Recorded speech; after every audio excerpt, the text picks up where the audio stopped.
What would the world look like if people felt like they mattered? Welcome to the Lead with Love podcast, exploring what it means to lead with love in business and life. I'm your host, Jada Selner, and in this show, I'll share meaningful conversations to help you, the creative, the entrepreneur, the world changer, reach more people, go after your dreams, and serve your community with love. I appreciate you joining me. Now let's get cozy and start today's episode. Welcome to episode 109 of the Lead with Love podcast. Today, I am talking with my dear friend and brand strategist, Jennifer Kem. I call her Jen Kem. And today we talk about how love is leadership. And love is actually one of the top 5 core values of Jen's business. And so I get her to share about a time when she was out of alignment in her business and how that affected her and her company and in her life. And she also shares her thoughts about giving away your best content for free as a business owner. It's a really, really good one. And a little bit of background of Jen. She's a Hawaii-based branding and marketing expert, and she is so good at helping entrepreneurs, including myself. I actually just jammed with her not too long ago in a hot tub between the Silicon Valley and the Santa Cruz Mountains, and she is just a genius when it comes to marketing and messaging and getting really clear on how to communicate your expertise and really helping entrepreneurs not only get seen, but also get heard and paid for being themselves.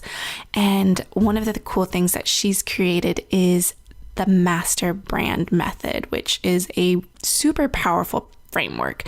She really talks about brand archetypes. And if you're one of those people that love, personality tests and quizzes and things like that, you'll really love this framework. And she's really pulled all of her branding and marketing genius from 17 years of corporate experience and her also launching multiple companies. And I'll share with you in the episode how many companies she's actually started that she says were legit companies, which is super, super cool. So she is a serial entrepreneur, and she has helped companies and celebrity brands like Oprah Winfrey Network and Steve Harvey, as well as Verizon, Blue Cross, Blue Shield, and Bank of Hawaii, which was my bank when I lived in Kauai. So you'll get to learn more about her heart project too. She's really great at building cash projects, but what she's most passionate about in her work today is her legacy project, which we go deeper into at the end of this episode, Femmefluence, which is a platform that supports women leaders to fully rise in their influence and affluence so they can make an even greater impact in the world. Yes. I'm so excited to dive deeper into this. And I just love Jen to pieces. She is a love bug, but she also knows how to build businesses. And, she built a retail business that generated $1 million in revenue, and she also lost it 2 years later in the recession. So really talking about what it takes and that resiliency to build companies and to get back in and build again. I just think it's so powerful. And she's also a mother of 3 children, and I've gotten to play with them as we travel from Hawaii to Japan and all of those fun places. So I think you are going to love this conversation where we really talk about that love is the advantage in business. So let's get started. Hi, Jen. Hi, Jada. Oh, I am so excited to have this conversation. I know we have been brainstorming and ideating on our future podcasts, and now it's the present. Oh my gosh, I have chicken skin about it. It's awesome. In fact, I remember even we were in a little restaurant in Kyoto, Japan, and talking about this. And so I'm just so excited for this podcast and being here today. Yay. And just a little context for our listeners, Jen Kem and I actually met. We were in a mastermind. It was called the Big Positive Mastermind. I think there was about 14 of us women, just like brilliant women running businesses, raising families. And I think, did we meet was it Mill Valley when we first met face to face, and our husbands and our kids, and we went to wine country. And I just remember like zoning into you, and I was like, oh, this woman is full of genius. And I'm just so excited that I get to call you friend and lean on you for so much input and advice. And you are just an awesome, awesome human being. Oh my gosh, I feel absolutely the same about you. So I know, people got to learn a little bit about you, but I want to ask you a pretty big question that I know your brilliance will unpack what needs to be shared. But what does leading with love mean to you? And how do you put love into practice in your business? Well, first of all, I just, no pun intended, love that this is what your message and your vision is all about, because I do believe love is an advantage, and in business, so much so that love is actually one of the core tenets of my company's brand values. And I believe that, so that's why it's such a perfect time to talk about it, because I believe that every company, even if you're a solopreneur, you're just starting out and you're trying to figure out what you stand for, putting together a few words that you feel encompass what that is really helps keep focus. And as you grow in a business, it continues actually to be a great filter for making business decisions and deciding who's in your business, the people, the processes, even the technologies that you use, the relationships. And so we have 5 brand values that we live through in my company, and they are autonomy, justice, generosity, love, and world-class. So love is absolutely something that's a filter for us in making decisions. And we even have a framework that supports that value in our brand values. So each one of those that I mentioned, we actually have a little framework that says, okay, what do we do and how do we be as a company that supports that, so that we're honest and in integrity, and it's not just a bunch of pretty words on a manifesto or, on our website. It's more about how are we being that? Because companies aren't structures, they're people, and they're people helping people. And so we feel really, really strong and intentional around that.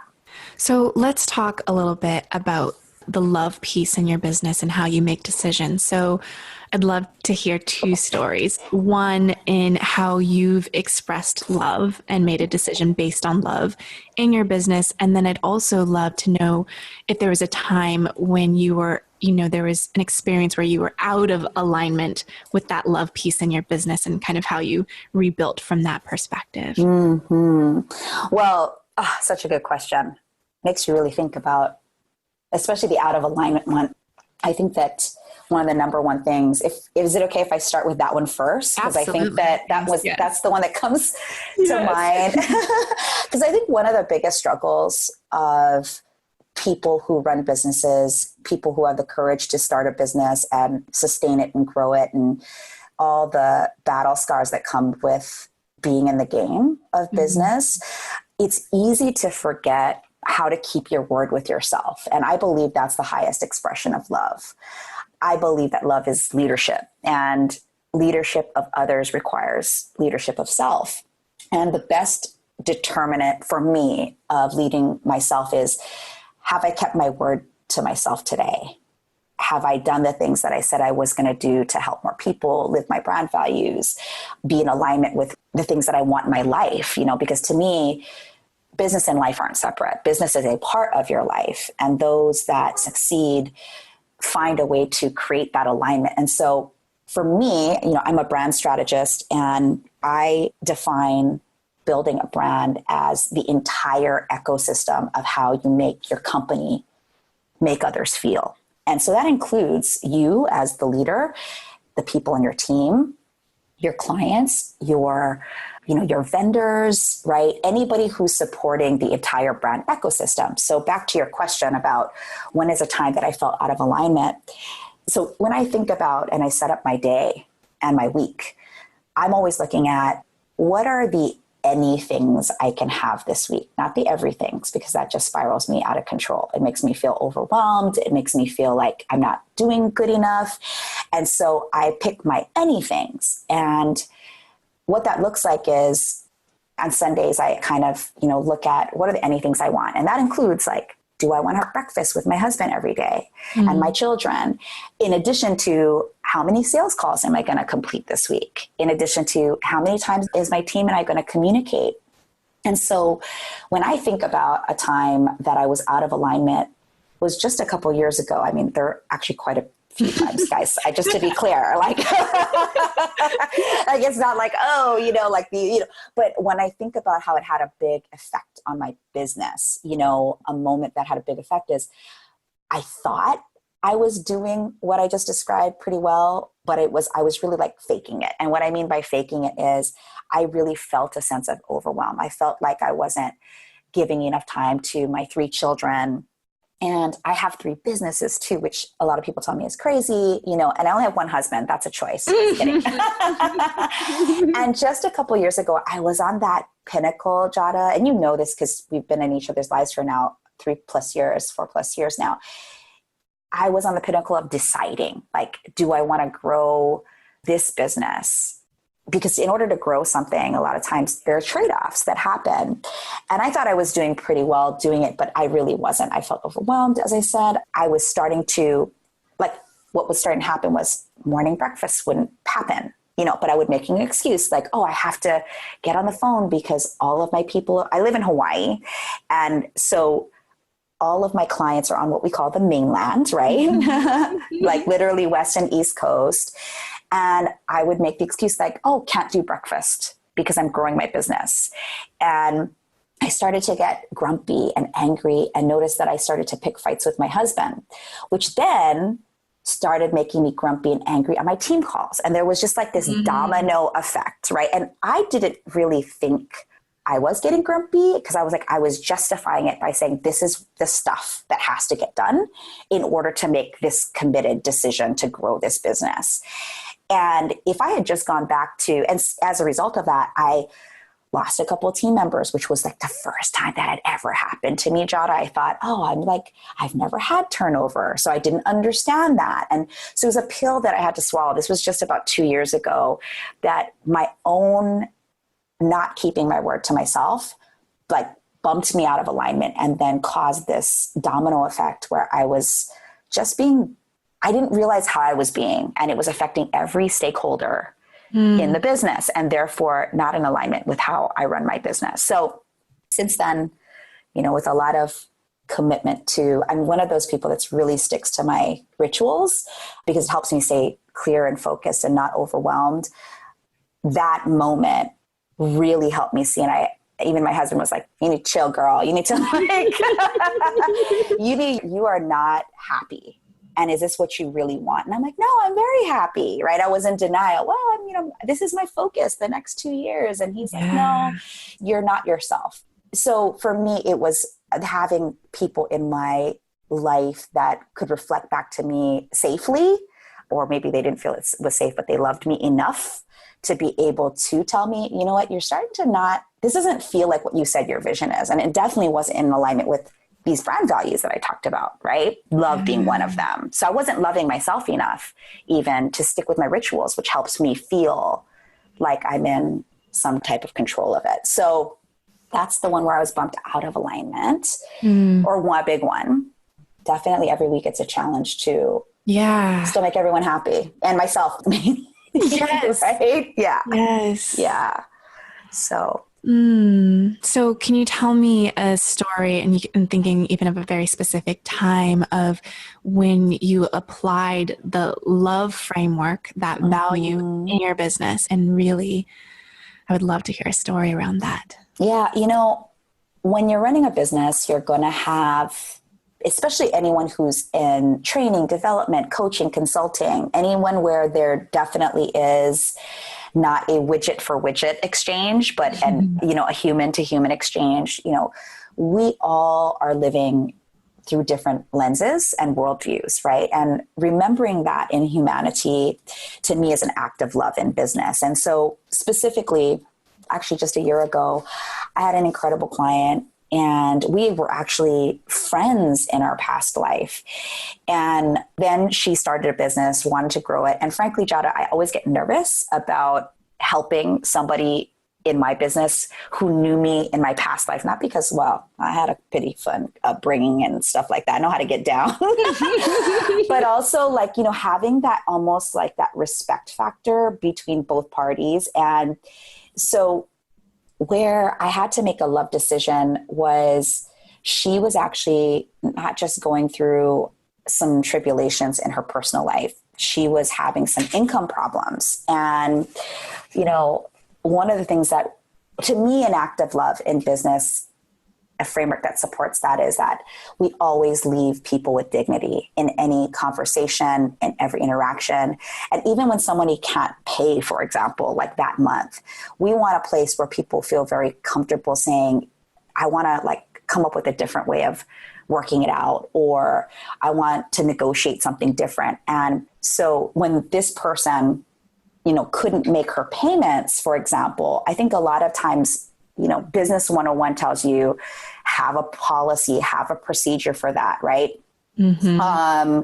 And if they don't pay or they don't communicate with you 90 days later, bring them to collections and all that. And by the way, I just want everybody to know that I'm a straight up CEO, and I do believe in policies and procedures, but you don't go from hey, we love you, and then just because there's a breakdown, the automatic policy or procedure is to almost turn robotic on them. Mm-hmm. You know what I mean? You create systems to help support growing your business and helping your clients and whatnot. But I find that a lot of people just go straight to the robot versus, okay, there's a human thing happening here. So let's first address that. And I want you to feel safe to have a conversation. It's not always going to be with me, but our team is all about how can we find a dignified way that leaves that person with dignity and their confidence intact, to find a way to be able to communicate what's going on with them. Mm-hmm. And it's really helped us with retention and attrition and people really feeling seen and heard on our campus. And so that's an example of one of the ways and one of the examples that, because I found even in solopreneur business and small business, anytime someone doesn't pay, it really cuts into your profit margin and really cuts into, it's painful and it sucks. And the interesting thing is I think you can collect more back if you focus on the love point versus the robot point. And so that's an example of one way you can do that. And you can put that and inject that into your systems. It doesn't mean that now, because frankly, Jada, if I were the one having to fix that stuff all the time, it would overwhelm me. So what we've done is we look at our systems, quote unquote, our robotic systems, like the things that send messages, like our email system or our social media imprint or our customer service line. And we just said, how can we infuse this more with still feeling like it's a human touch, and that it does get escalated to have somebody have a real conversation with a person who's going through something, and that's our first path before we go to anything that feels harsher or needs, more boundaries, if you will. So, yeah. And I love that you said, you want them to feel seen and heard, which one of your taglines is to get paid, get seen, get heard, right? And something that, we brainstormed together when we were working on, my TEDx talk about leading with love in business, we came up together with the ABCs of love, right? Yes. Feeling that sense of acknowledgement and belonging and connection. And I always, what I notice with people on a mission in their business, where it's not just about getting paid, it's about what you do, right? People feeling acknowledged, feeling like they're being seen and heard. There's always something that we might be solving in our own path of that own hurt that you don't want anyone ever to feel or experience ever again. And so I'm just curious if that is true for you, if there was a time in your life, whether it was childhood or where you didn't feel like you were being seen and heard. Oh my gosh, absolutely. I think all of us have our stories and our wounds. And I believe we're just literally on a journey to look at, I mean, if we can look at our wounds and know how they're affecting our actions, we're already loving ourselves more, instead of avoiding the wounds. And for me, it was, when I was 9, I grew up in a very tiny town, a plantation town, sugar plantation town with 4,000 or less people. Everybody knows your name kind of thing. Every grandma and grandpa knows every other grandma and grandpa. And I really believe I was born an alien or, like an X-Men, like a mutant, because from as far back as I can remember, always saw the world with such curiosity and excitement. And I had a lot of energy as a child. And in the town we grew up in, it was more the behavior that was honored or accepted was you were quiet, you were obedient, right? And I was the opposite of that, like totally the opposite of that. And I grew up in a town where it was predominantly Asian. And so therefore those same cultural expectations were deep seated in my household. The good news is I really felt loved by my family, but I felt totally hated by the outside world. And the way that my family protected me was to tell me to play small. And they didn't use those words, but it was like, be careful. Don't open your mouth too much because they'll attack you. Don't look people in the eye because they'll curse you. I mean, those were the messages that I got inside of my house. And it was all from a place of protection, not a place of like, I don't think that my grandmother or my mother thought, okay, that's a negative. They didn't think of it as negative. They thought it was like, let's protect her because she's so different in this space that we live.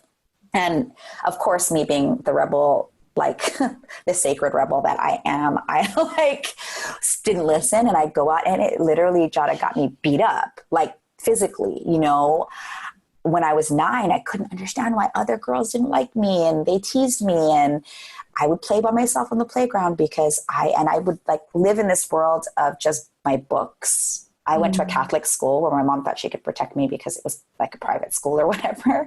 And I would get in trouble from the nuns and the priests because I would have books in my pockets because that was my little escape route and escape world.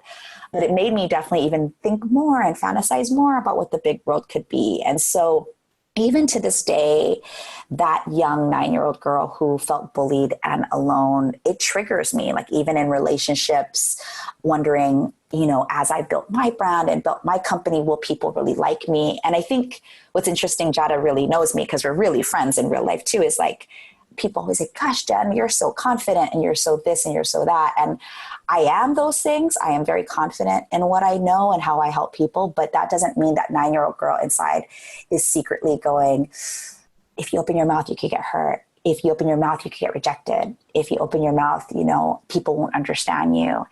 And I had to learn as I grew up, and I dove like really deep into personal development and all of those things that, leaning in is the only way to lead with love, using your words. Like I had to trust that love existed and not make up the story that, that there are these other 9-year-old girls or boys out to get me in this world. And even if there are, that I have everything that I can do to deal with it. Because back to what I said earlier, I realized that everyone has their own worldview. And imagine us all little 9-year-olds in a town of 4,000 people.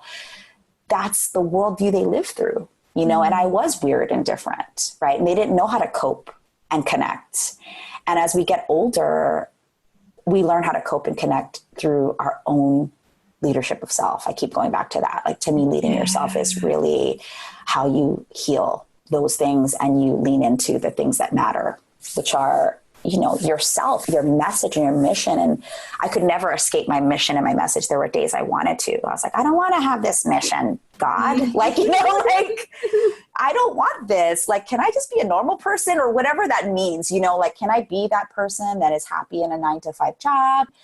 And I wasn't that person. I wasn't built for that. And entrepreneurship definitely has its own bag of tricks. And I think entrepreneurship is actually the number one thing you can do in personal development. It's the best personal development lesson you could ever have is starting your own business and growing your own business, because you are confronted with so many fears. Absolutely. And that to me is like the other side of fear is love, and it's really loving yourself at the end of the day. It sounds so like kitschy or woo woo, but it's just true. Like leadership is love. Yeah. That's it for me. So I know you are a serial entrepreneur and multiple owner of businesses.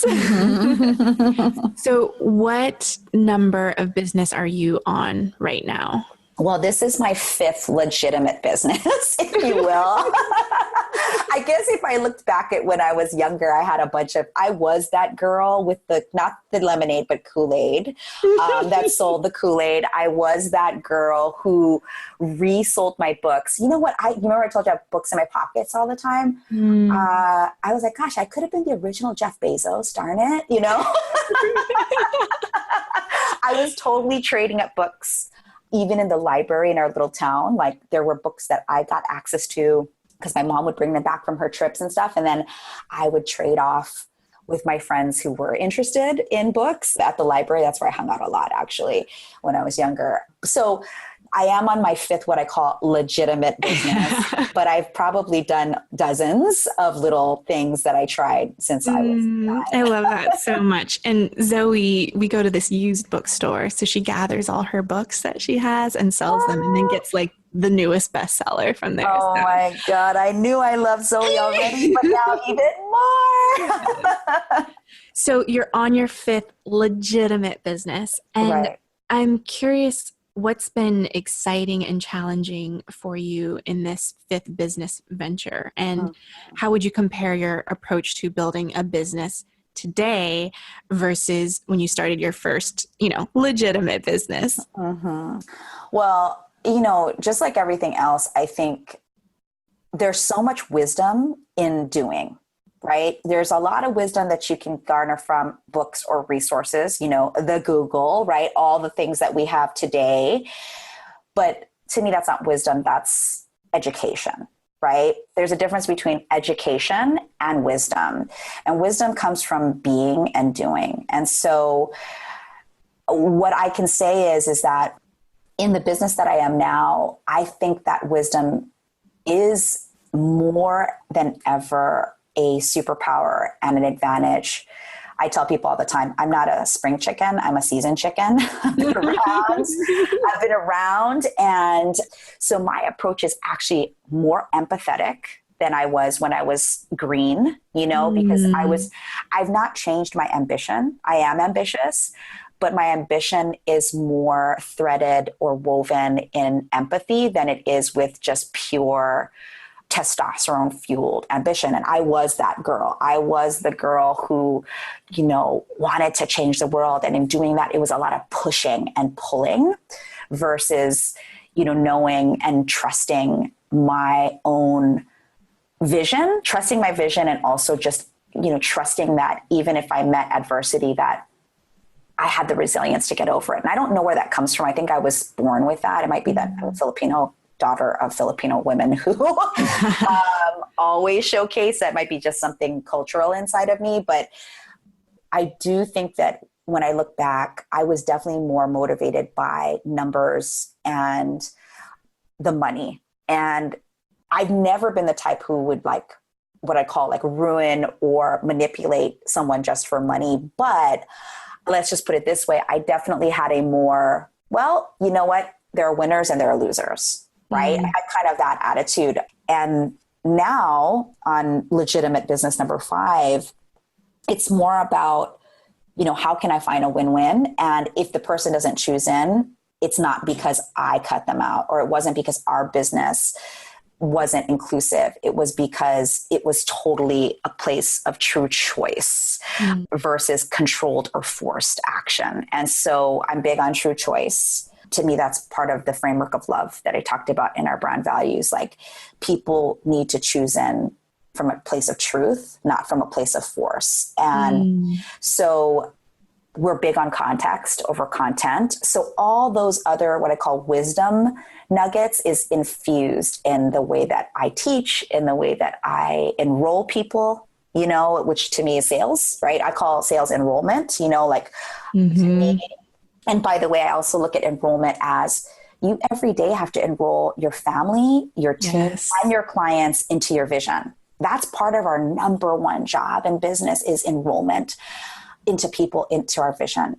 And it's not just the clients and taking their money. It's not just opening their wallet. It's about, are they enrolled in does my vision support their vision?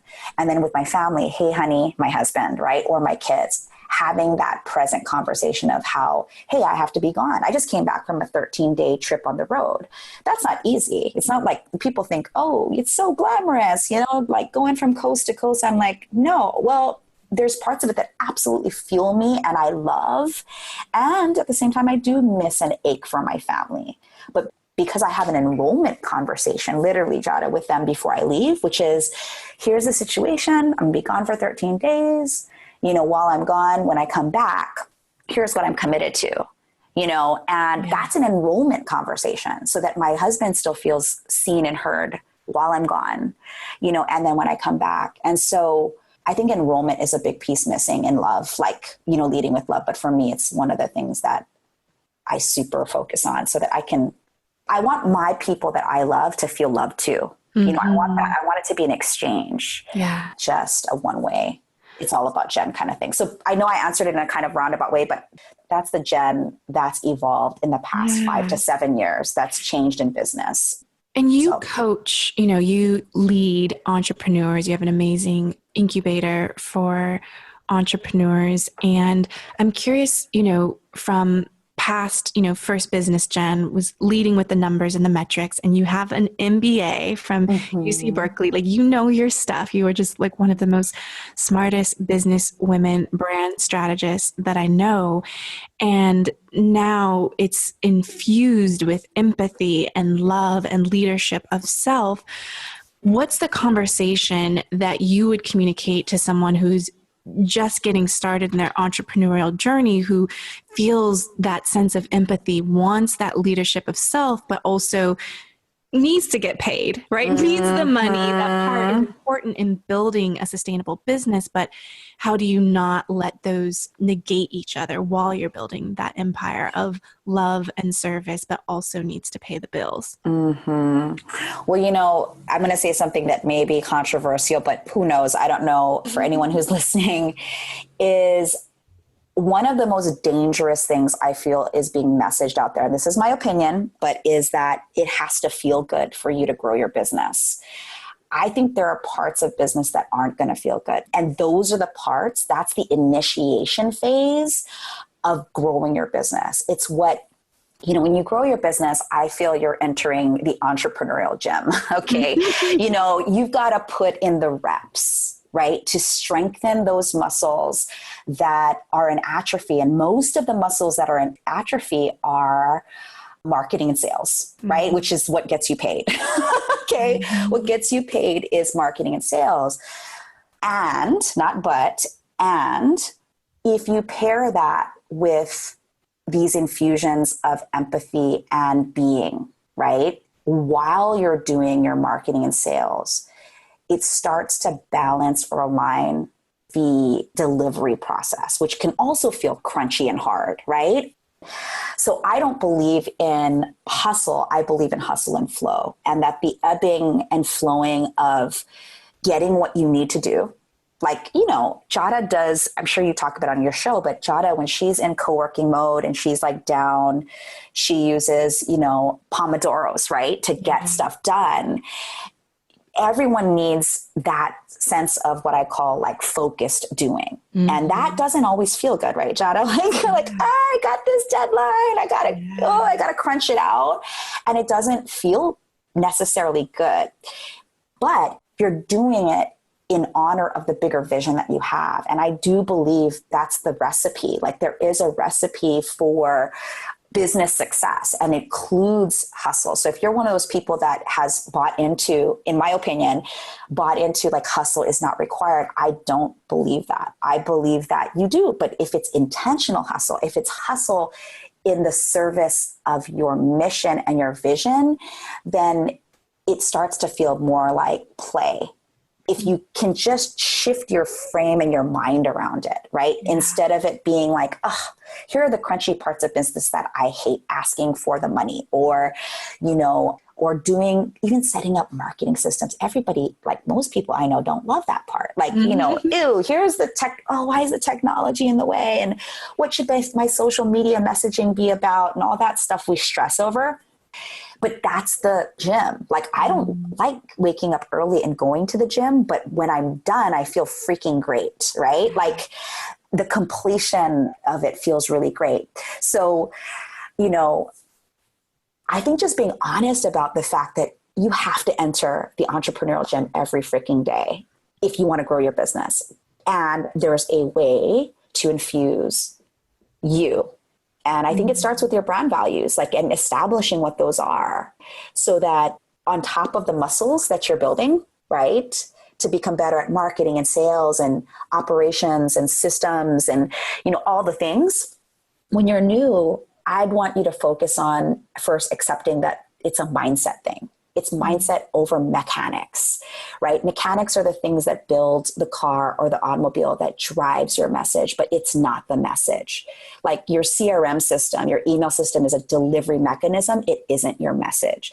But the machine that you're building, you are the architect of that. You are the person. And so if you just come at it from a mindset and a messaging perspective first, and then you're committed to the machine that you hate building, because that's the crunchy parts usually. That's the big angry machine at the gym that you're looking at and going, oh gosh, I got to tackle you, right? I got to figure out how to use you to build my muscles. Instead of it looking like, oh, a system's going to fix my stuff, or like technology is going to fix this problem. It's not. Yeah. You have to do that. You have to lead. So lead with your message and your mission over the mechanic or the machine that's going to get you there. So if you're new in business, or you're like, again, if you're spring chicken or you're seasoned chicken like me, it's a growing process. So just keep remembering that a system, even technology, cannot fix what you think it can fix, right? It's you. Like, you're the fixer. You're the one that people come for. And when I say that, even if you're an e-commerce business or a brick and mortar business and you're like, I want to build a brand not around me, your brand is still about you, because you're the infuser of those values inside of your brand. And it's how people, even your employees or your staff, enroll other people into what you're doing. And even if Sam Walton, who's no longer here, right? But he has, his kids literally are in the top 30 richest people in the world. They take up 5/30 of the richest people on this planet. Do you think Sam Walton created a brand, whether you like Walmart or not? There's a little secret. I don't like Walmart, but I respect that his vision is inside of his brand. Again, I don't agree with all of their policies, procedures, and all that, but just look at it from a brand perspective. Walmart is still Sam Walton's vision, right? It's still like years and years later. It is that. So if you're a solopreneur, you're just getting started, whatever you build, your legacy is still with your values in mind, if you want that. So it's still part of you. So no machine can fix that or change that. Actually can work against you. Yeah. I really love how you defined some of the actions that you're taking, because we can swap hustle, like you swapped hustle for focus. We can swap it for commitment. We can, to do the hard work, the not so sexy work, and people can get triggered by certain words. Some people get triggered by the word hustle. Some people get triggered by the word freedom and lifestyle. Like, it's all just a pendulum of how we define what are the actions and behaviors behind those words, because they can look a lot different. Totally. They look different for a lot of people. And it's like, oh, it's the same, because, if I'm in focus mode, I'm very on my screen, and my daughter's like, you're making that face again. I'm like, that's not making money face, I love it. But it's also infused with flow, where it's like, I turn on the music. I've got candles lit. I've got essential oils that I'm like sniffing and pulling my Sacred Rebels deck. Like, there's parts that you can infuse those values of that compassion for yourself, empathy for yourself, and love for yourself in the mix of the chaos of whether it's hustle, whether it's focus, commitment, working really hard on something, because it does take a concerted amount of energy and effort to create beautiful work in the world. 100%. I mean, 100%. And so that's why it's all about alignment. It's all about alignment. It's about knowing that the crunchy, harder parts of entrepreneurship, again, whatever you call it, whether it's hustle or focus or whatever, that's the relationship. Everything has light and dark, right? Like everything there's a balance between, the shadowy parts of work, the shadowy parts of entrepreneurship. And then there's what comes out of that are, the bright, shiny parts, because you've created something, you've created art, you've created something that's helpful and useful and beautiful and intentional and generous, and full of your vision. And so, and like, you have to get it done. You have to be focused on getting it to live outside of you. And to get it to live outside of you, you have to do the work to get it to live outside of you. Yeah.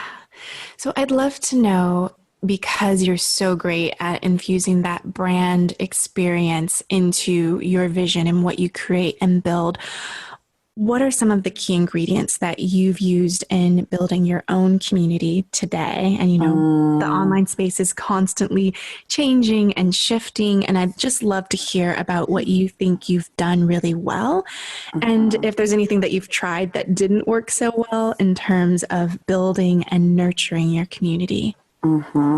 So first of all, everyone's probably heard this listening, but there is no shortcut, or there is no such thing as overnight success. However, there are things that you can do that will give you an edge if you are intentional about. And I actually have a 3-part framework I'd like to share that I think will be helpful as, people are listening and filtering. How can I lead with love? Using your words, for me, it's about how can I live my brand values? And to me, it's the same thing, because love is one of my brand values.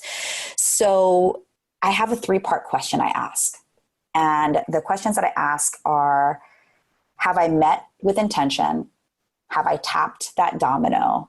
And have I hugged it out? And so let me talk about those 3 things. So met, tap, and hug are the 3 ways we support our love value in my framework. I mean, the values that I mentioned earlier, how love is one of my brand values.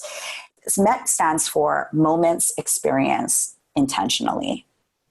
So when you're first starting out, or it doesn't matter if you're, again, spring or seasoned chicken, okay? Like asking yourself, everything you do, is it met with intention? So are you creating moments experienced intentionally? So when you're writing that email, when you're having that social media interaction, when you're on a live stream and you're telling a story, right? Are you in that action creating a moment experienced intentionally, or are you just talking? Okay. Talking is great. I'm glad we're opening our mouths and we're typing with our fingers and we're writing with our hands. But if you want to stand apart, I believe you need to create intentional moments. Being met with intention is the first thing. The second thing is, did you tap? And not that kind of tap, okay? That's not this kind of show. But, but did you tap what I call that domino? Because again, if there's a quote unquote shortcut, you have to create momentum. And in order to create momentum, you have to actually be willing to tap that first domino down. And so tap is thoughtful, additive, and potent. So when you served somebody with your great content or with your great product, were you thoughtful? Was it additive? And what I mean by that is like complementary, not hoard, like helping them hoard more, but really like, is it a good additive? Is it a nutritious additive to what they have going on? Because I think in the world that we live in right now, right, Jod, especially online, it is so bloated and non-nutritious in so many ways. Empty calories. Empty calories, yes. And so is it additive in a way that truly supports and is complementary to the tribe you're building? And then is it potent? Is it your best stuff, right? Versus your like surface stuff. And when you do that, when you tap the domino with thoughtful, additive, and potent stuff, the dominoes will fall. Okay. But you have to be willing up front to be that kind of leader and not follow the crowd of like, let's just do these generic blueprints. And I'm not trying to call people out. I'm just saying that that's how we lead with love in our company. It's like, if it doesn't tap, it's not worth putting out. Right. And then the third one is, did you hug? And hug is helpful, undivided, and generous. So helpful meaning, was there an exchange that felt helpful? And undivided means really presence, right? Like, did the people that you interact with, even if it was through a live stream or at a live event, which we do a lot of live events, did they feel like when I was talking that they still felt I was talking about them? They could see themselves in the story I was telling, or they could see the other side of the probability and the possibility of what was there for them through what I was offering them. So undivided means presence. And then generous means that, again, you're giving your best stuff. So we it's like a relationship, right? Yes. How have we met? When I tapped you, did it feel good? Right? And did you hug it out at the end? And a hug usually seals the deal, right? Of keeping a relationship going further. So kind of kooky and corny, but it really helps us, like when we do our live events and our online webinars and stuff, we're going, do we cover the MET, tap, and hug framework in the way that we delivered? And so I hope that answered your question, but I feel like people just they look at things and they go, I'm following a blueprint, but the way that you can really have and I hate to use this word advantage, but truly, like, why not have an advantage? If your stuff is incredible, if your stuff and you want to be seen as superior or better or more unique than somebody else who does what you do, and there are other people that do what you do, then I feel like, being aligned with your values and serving in this way is what's going to keep you apart from others. So being intentional about all of that. Yeah. And you mentioned, not allowing like the free stuff that you give away to be surface level stuff, to actually be your best stuff. I know one thing that you did was your brand story challenge. Yes. So I'm just curious from that perspective, your experience in giving your best stuff away for free and how to move through that, because I think there's always hesitation of, should I give this away? Is that too much? And what are they going to buy from me on the other side? So I'm just curious from your own experience, what would you say to that? Yeah. First of all, I want to say the brand story challenge was something that birthed between me and Jada years ago. I was thinking about, just to acknowledge that, I was thinking about doing it. And I, of course, because Jada also is known to create these epic tribe building challenges. That's one of the things that she does incredibly. I, of course, tapped her shoulder and said, hey, I'm thinking about doing this. What do you think? And she gave me such great advice on how to make it even more thoughtful, additive, and potent. Let's put it that way. But answering the question, when I thought about that becoming my signature thing, right? That was free, that was high value, to enroll people into my signature program, which is called Master Brand. And let's just be honest, I was concerned too, thinking, am I giving too much away? And if I give them this, will they feel compelled to want to upgrade up? Like, how does this fit into the bigger picture? And so let me just say this. I don't believe if you give your best stuff away, that's the problem. You have an enrollment problem. Back to like what I was saying earlier. I believe if we can't find a way to bridge the initial quote unquote free thing that's high value and some of your best stuff, and bridge the conversation to why this fits in with the bigger thing, like the product that you have, and how people can get use out of that and find that useful, that's on us. When I'm not as successful in rolling people from the Brand Story Challenge to Master Brand, the first thing I look at is not, hey, I don't regret giving away so much. What I ask myself is, how did I lose the enrollment conversation, the bridging? Where did I lose power in the momentum I created? with the front running thing that I did, which in my case is Brand Story Challenge. So either sometimes what you give, you have to keep the momentum all the way through is the point, right? Mm-hmm. If you're going to give them your best stuff, don't poop out after you've delivered it. There's the next leg of the marathon, which is, now let me show you how this potent piece of amazingness that I gave you ties in to this bigger thing that can help you. And I always say, like, the missing link is not understanding as much that the enrollment, the sale, the consumption, the opening of wallets, all the things that happen for people to buy your stuff after you give them free things, has not just everything to do with them, and it doesn't have everything to do with me. It's the balance between the two. So I always say that I use this model called archetyping. And so the archetype is you, your personality. On the other side of it is the audience. Who are they? And the archetype and the audience are the two sides of the coin that pays you, I like to say.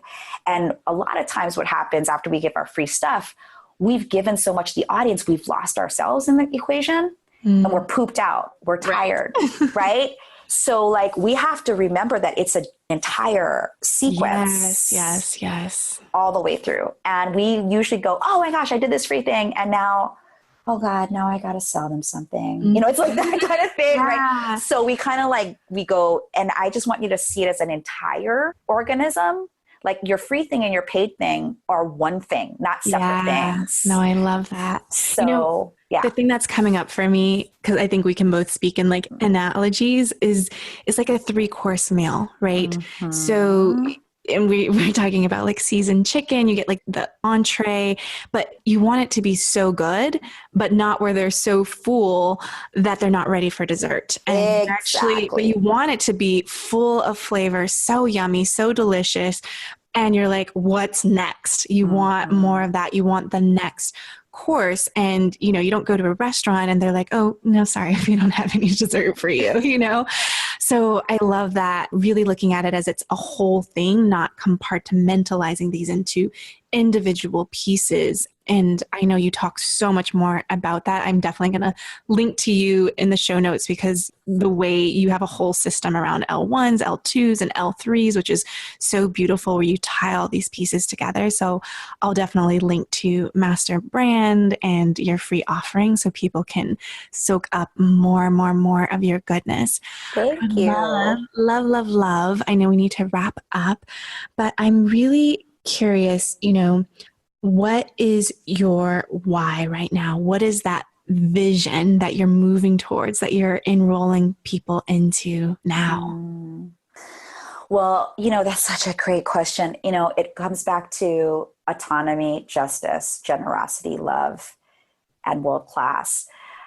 I feel even a higher calling now. Like, I was always known for being really good at business. I can smell the money. People know that I can figure out how to monetize most things, and I'm proud of that. And I think that's great.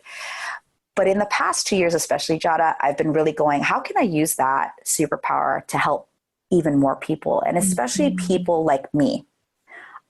I'm obsessed with helping women, but especially women of color, find all the opportunities available out there. And I feel like I want to be one of those voices in that space, and in a space of being united, not divided, between all colors of the rainbow. You know what I mean? Like all.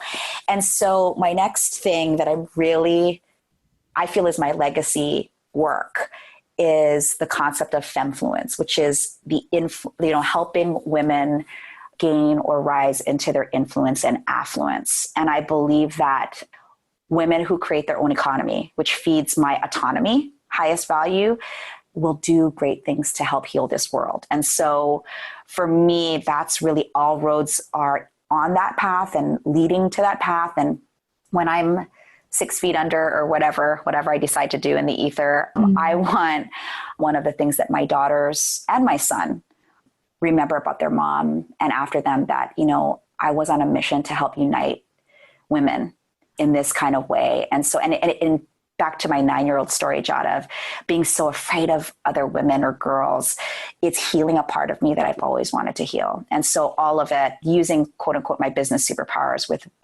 the stories of my past that I want to bring together and align, it kind of like feeds all of that. So I'm so in for the for the femme rising, for the Femmefluence, and me being a woman of color as well. It is so important. Like, representation matters so much, and I'm just so happy that women are using their voice for good to help more women rise up together. And I couldn't think of a better person to help people lead in their influence and affluence. Yes. yay. I know. I'm so excited. I love you so much. And I just want to ask if there's anything else we haven't covered that you'd love to share before we say goodbye. I just want to say thank you for bringing this podcast to life, because it doesn't just embody all of you, but it helps all of us to see how love can lead the way, especially loving ourselves enough to lead. And so thank you for inviting me, and thank you for letting me support your tribe. You're very welcome, and I'll talk to you soon. I love you so much. Love you. Thank you so much for your heart and attention in listening to Lead with Love. If this message, leading with love in life and business, and remembering the humans and beating hearts behind the numbers and all of that good stuff, I would love for you to take the time to leave an honest review. It would mean the world to me, and it also helps more people find out about the goodness and helping spreading more love in the world, which we really need. So I would really appreciate that, and I'll talk to you soon. Bye.